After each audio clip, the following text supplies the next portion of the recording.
The distress beacon had been silent for 3 cycles when Commander ZYX finally convinced the Galactic Council to investigate. Nobody wanted to go near Outpost Kara 7. The remote research station orbited a dying star in the Forgotten Sector, a place where ships disappeared and questions went unanswered. But the Council couldn't ignore an entire facility going dark, especially one studying the ancient precursor artifacts that dotted this region of space. ZYX stood on the bridge of the Sovereign Dawn, her 4 arms crossed in mounting frustration as her crew prepared for the final approach. She was Velcrin, a species known for their patience and analytical minds, but even she felt the weight of dread pressing against her chest plates. "Commander, we're detecting no life signs," reported Ensign Torval, a young Methian whose translucent skin flickered with nervous bioluminescence. "But the station's power grid is still active. Life support is functioning." "That makes no sense," muttered Chief Engineer Dravik from his console. The scaled Saurian tapped his claws against the screen. "If everyone evacuated, protocol requires a full shutdown. If something hostile boarded, we'd see hull breaches or weapon signatures." ZYX moved to the view screen, watching the station grow larger as they approached. Outpost Kara 7 was a modest facility, for research modules connected to a central hub, all wrapped around a sensor array that monitored the star's death throes. Nothing appeared damaged from the outside. "Scan for temporal anomalies," ZYX ordered. The precursors were known for technology that bent space and time. The science officer, a floating gelid named Porsim, pulsed with concentration. "No temporal distortions detected, Commander. No radiation spikes. No spatial tears. Whatever happened here was quiet. Quiet disasters were often the worst kind." "Prepare a boarding team," ZYX said. "Full environmental suits. Weapons authorized but set to stun. I want answers, not more casualties." 20 minutes later, ZYX led her team through the station's main airlock. The doors opened with a soft hiss, revealing corridors bathed in the pale blue emergency lighting. The air was cold but breathable. Their boots echoed against metal floors. "Spread out," ZYX commanded. "Teams of 2. Report every 5 minutes." She moved forward with Dravik at her side, their helmet lights cutting through the dim passages. The station was pristine, no signs of struggle, no blood, no weapon burns. Workstations sat with half-finished reports still glowing on their screens. A cup of cold Thoraxian tea sat abandoned on a desk, its surface undisturbed. "It's like they just vanished," Dravik whispered. They reached the central laboratory, and ZYX's breath caught. In the middle of the room stood a precursor artifact, a perfect obsidian sphere hovering above a containment field. Strange symbols flickered across its surface in patterns that hurt to observe directly. The research team had been studying this object for months. "Commander." Torval's voice crackled through the comm, "You need to see this. Module 3, Crew Quarters." ZYX and Dravik rushed through the corridors until they reached the living section. Torval stood frozen in a doorway, his skin completely transparent with terror. Inside the quarters, they found the crew. All 47 researchers sat in their bunks or at their personal terminals, eyes closed, breathing slowly. They looked peaceful, almost serene, as if sleeping. But no amount of stimulation could wake them. "Medical scans?" ZYX demanded. Porsim floated into the room, scanners pulsing. "Biologically, they're alive. Brain activity is present but strange. Their neural patterns are synchronized, Commander. All of them. It's as if they're sharing a single consciousness." "Sharing?" Dravik's scales paled. "That's impossible." "Not for the precursors," ZYX said quietly. She'd read the classified reports about their technology, devices that could link minds, share memories, even merge consciousness across vast distances. They're inside something. A shared mental space. "Can we pull them out?" Torval asked desperately. Before anyone could answer, every screen in the station flickered to life simultaneously. Text appeared in perfect standard galactic, scrolling across every display. "We heard your call. We are coming. Humanity remembers." The message repeated, over and over, as the obsidian sphere in the laboratory began to pulse with golden light. ZYX felt her heart's hammering. Humanity. The species was barely spacefaring, confined to their single solar system with primitive fusion drives and basic quantum communication. They'd been contacted by the Council only 5 cycles ago and deemed unready for galactic society. What could humans possibly have to do with a precursor artifact? The sphere's light grew brighter, and suddenly every sleeping researcher opened their eyes in perfect unison. They spoke together, 47 voices creating one impossible sentence. They answered. Commander ZYX had faced many terrors in her long career with the Galactic Exploration Fleet. She'd survived plasma storms that melted entire ships. She'd negotiated with hostile species that viewed mercy as weakness. She'd even witnessed a black hole consume a colony world. But nothing prepared her for the sight of 47 beings speaking with one voice while their eyes glowed with golden light. "Get them to medical immediately," ZYX commanded, forcing her voice to remain steady. "Sedate them if necessary. I want full neural scans and isolate them from each other." Her crew moved quickly, loading the researchers onto transport sleds. None of them resisted. They simply stared forward with those terrible glowing eyes, occasionally whispering in perfect synchronization. They answered. Humanity remembers.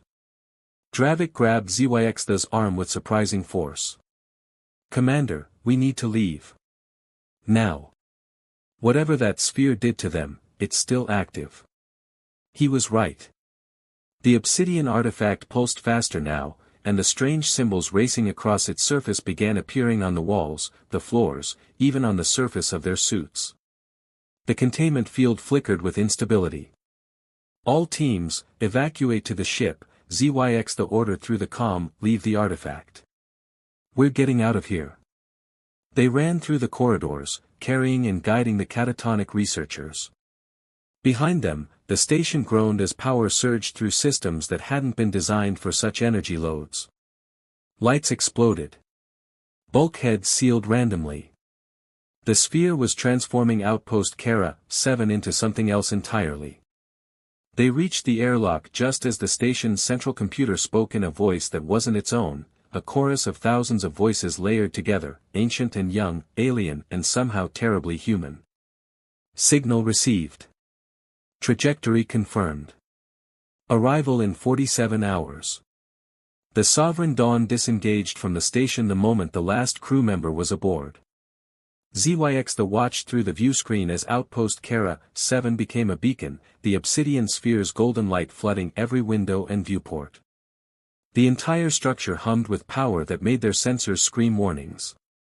"Get us to safe distance and open a priority channel to Galactic Command," ZYX ordered. "We need every ship in this sector ready for." "Commander." Porsam's form rippled with agitation. "I'm detecting a massive spatial distortion. Something's coming through from somewhere else. Not hyperspace. Not subspace. Somewhere we don't have a classification for." On the view screen, reality began to tear. It started small, a pinprick of absolute darkness against the stars. Then it expanded, growing wider and wider, edges crackling with energy that made ZYX's eyes water. Through the tear, she glimpsed something impossible, a fleet. Ships emerged from the darkness, dozens at first, then hundreds. They were unlike anything in the galactic database. Each vessel was a brutal work of engineering, angular, armored, covered in weapons systems that ranged from primitive kinetic railguns to energy weapons that made their sensors overload just trying to analyze them. The ships weren't elegant like Velcrin cruisers or organic like gelid biovessels. They were built for one purpose: war. "Getting identification signatures," Torval reported, his skin flickering through colors of pure terror. "Commander, those are human ships." "Impossible," Dravik hissed. Humans have barely left their homeworld. They don't have faster-than-light capability. They certainly don't have military vessels that. The lead ship was massive, easily 3 times the size of the Sovereign Dawn. Its hull was scarred with battle damage from conflicts ZYX that couldn't imagine. Across its bow, written in standard galactic and what must have been human script, was a name, UNSC Remembrance. A communication request appeared on their console. ZYX accepted it with trembling hands. The face that appeared on the screen was human, middle-aged, female, with short gray hair and eyes that had seen too many horrors. She wore a military uniform decorated with symbols and medals from battles the galaxy hadn't witnessed. "This is Fleet Admiral Chen of the United Nations Space Command," the human said in perfect standard galactic. "We received a precursor emergency beacon from these coordinates. Are there survivors?" ZYX found her voice. "I am Commander ZYX of the Galactic Exploration Fleet. How do you have this technology? Your species was evaluated as pre-FTL." Admiral Chen's expression darkened. "You evaluated this Earth, Commander. You found this humanity." She gestured behind her, and the view screen split to show hundreds more ships emerging from the tear in space. But the precursors didn't build communication devices that work across space. They built devices that work across possibility. That sphere sent a distress call to every version of humanity that ever existed, across every timeline, every alternate reality where we survived long enough to receive it. The implications crashed into ZYX's mind like a meteor strike. Every version. "We answered," Admiral Chen continued. 47 different human civilizations, from 47 different realities. Some of us achieved peace and prosperity. Some of us barely survived extinction events. Some of us conquered our entire galaxies. But we all share one thing, Commander. Behind the remembrance, more ships continued to arrive. Some looked ancient, with designs that must have been centuries old. Others were impossibly advanced, their very hulls seeming to exist in multiple dimensions simultaneously. ZYX spotted vessels made of living metal, ships that were more weapon than craft, and one massive construct that appeared to be an entire moon converted into a mobile fortress. "When we heard that call," Admiral Chen said, her voice carrying the weight of countless human voices across infinite realities, "when we learned that someone found a precursor artifact and triggered a distress protocol, we remembered. We remembered that we're not alone. We remembered that there are threats in this universe that transcend any single timeline." The golden light from Outpost Kara 7 grew brighter, and the obsidian sphere rose through the station's hull without damaging it, floating in space like a dark sun. "What's coming, Admiral?" ZYX asked, though part of her already knew the answer filled her with existential dread. Admiral Chen's face grew grim. "Something that scared the precursors enough that they built warning systems across reality itself. Something they couldn't defeat alone." She leaned forward. "The precursors didn't vanish, Commander. They're sleeping. And whatever made them sleep is waking up." The sphere pulsed once more, and in the distance, far beyond the dying star, something massive began to blot out the stars. The darkness spreading across the stars wasn't empty space. It was something solid, something alive, something so vast that ZYX's mind struggled to comprehend its scale. The sensors on the Sovereign Dawn couldn't measure it. Every time they tried, the readings simply returned errors or numbers that made no mathematical sense. "Void Leviathan," Admiral Chen said quietly, her voice carrying reverence and horror in equal measure. "That's what we call them in our timeline. Every reality that survived long enough to explore deep space eventually encountered one. The precursors fought them for 10,000 years before they realized they couldn't win. So they did the only thing they could, they went into stasis, hiding in pocket dimensions, hoping the Leviathans would move on." ZYX watched as the human fleet repositioned, forming a defensive sphere around Outpost Kara 7 and her ship. The precision was breathtaking. 47 different human civilizations, from 47 different realities, moving as one coordinated force. Why did the sphere call for you? ZYX asked. Why humans specifically? Another voice joined the communication. A younger man in a different style of uniform appeared on a split screen. Captain Marcus Webb, UESF Horizon Walker. We asked ourselves the same question, Commander. Took us years to figure it out. He smiled grimly. Turns out the precursors studied every species in every reality. They were looking for something specific, a trait that might turn the tide against the Leviathans. Adaptability, Admiral Chen continued. The precursors were brilliant, but they thought in epochs. Millions of years of careful planning. The Leviathans existed on timescales that made the precursors look rushed. So the precursors needed a species that could improvise, that could look at impossible odds and find a way forward anyway. A species too stubborn to know when they're beaten, added a third voice, a woman with cybernetic enhancements covering half her face. Colonel Rains, Terran Coalition. In our reality, we fought the Leviathans for 2 centuries. Lost Earth. Lost Mars. Lost everything except our ships and our refusal to die. We learned things the precursors never discovered because we couldn't afford to think long-term. We needed solutions that worked now. Dravik moved beside ZYX, his scales pale with fear. Commander, that thing is the size of a small moon. How do you fight something like that? You don't fight it, Admiral Chen said. You teach it to stop. Before ZYX could ask what that meant, the Void Leviathan reached the human fleet. Up close, its true nature became horrifyingly clear. It wasn't a creature, it was a collective, millions of smaller entities merged into something approaching cosmic consciousness. Tendrils of living darkness reached toward the nearest human ships. The fleet opened fire. Kinetic rounds traveling at relativistic speeds tore through space. Energy weapons that existed across multiple spectrums lit up the void. Missiles with warheads ZYX that couldn't identify detonated in cascading waves. The firepower was enough to sterilize a dozen planets. The Leviathan barely noticed. Phase 2, Admiral Chen commanded. The human ships shifted formation, and ZYX gasped as she realized what they were doing.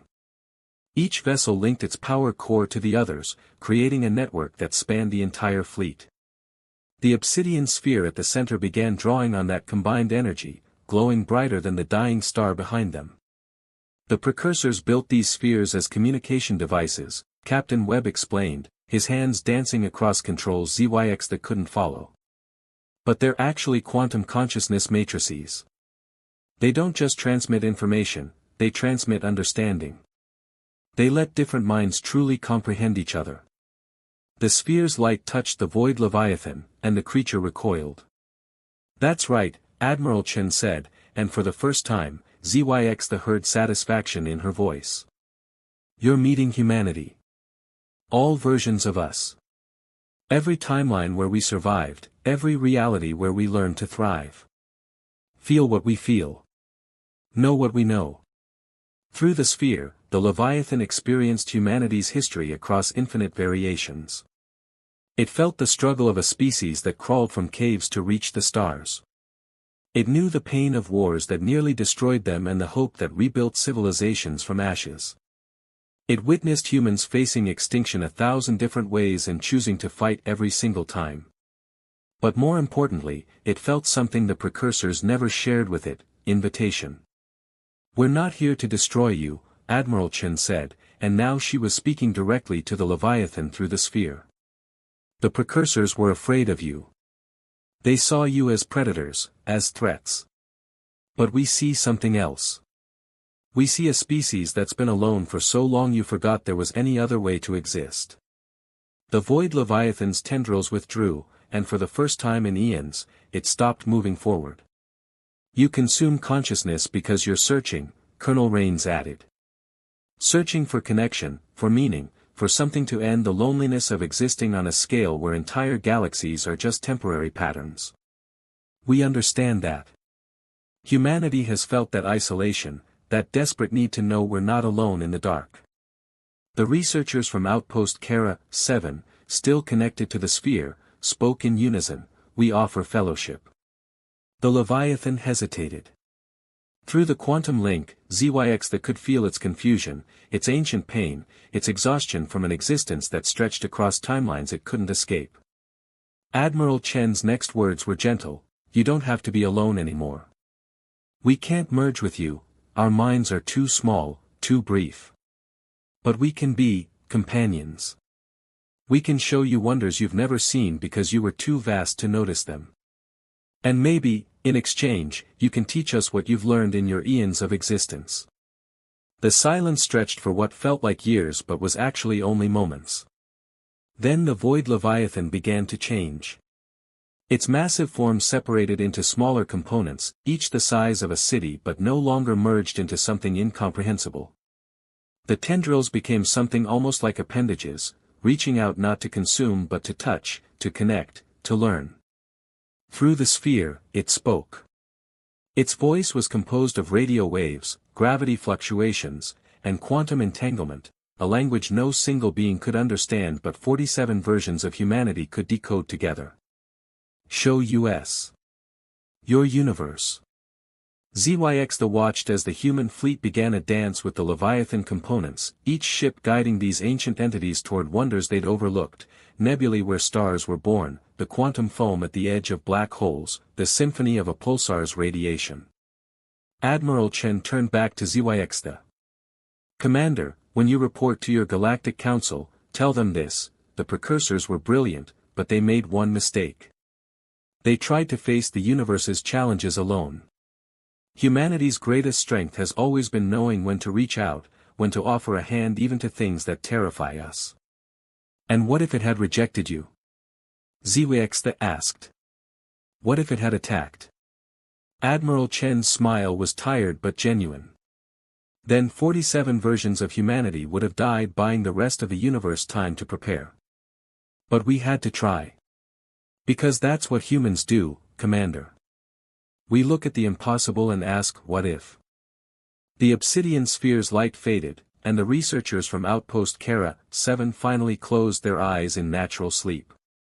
The tear in reality began to close as the alternate human fleets prepared to return to their own timelines. "Will we see you again?" ZYX asked. "The spheres remain," Captain Webb replied. "If your people truly need us, if you face something you can't handle alone, activate one. We'll hear. And we'll answer." One by one, the human vessels disappeared back through the dimensional rift, escorting Leviathan components to their own realities, sharing their universe with an ancient entity that had forgotten what connection felt like. The UNSC Remembrance was the last to leave. Admiral Chen offered a final salute. "Take care of your galaxy, Commander. And remember, you're not alone either. None of us are." That's the real lesson the precursors left behind. The rift closed. The void Leviathan's presence faded as the last components followed humanity into different realities. Outpost Kara 7 hung quiet in space, its emergency over, its purpose fulfilled. ZYX stood on her bridge, staring at the stars that no longer seemed so distant or cold. Her crew worked around her in stunned silence, processing what they'd witnessed. "Set course for Galactic Command," she finally ordered. "And someone start writing this report. They're never going to believe it." Dravik laughed, a sound somewhere between hysteria and wonder. "Commander, I was here and I don't believe it." ZYX allowed herself a small smile. Humanity had shown them something the Galactic Council had forgotten in its millions of years of careful, cautious existence, that sometimes the most powerful force in the universe wasn't weapons or technology or ancient knowledge. Sometimes it was simply the courage to reach out to the darkness and offer friendship instead of fear. The Sovereign Dawn turned away from the dying star and jumped to hyperspace, carrying a story that would change the galaxy forever, the story of how humanity saved the universe by teaching an ancient god what it meant to have friends.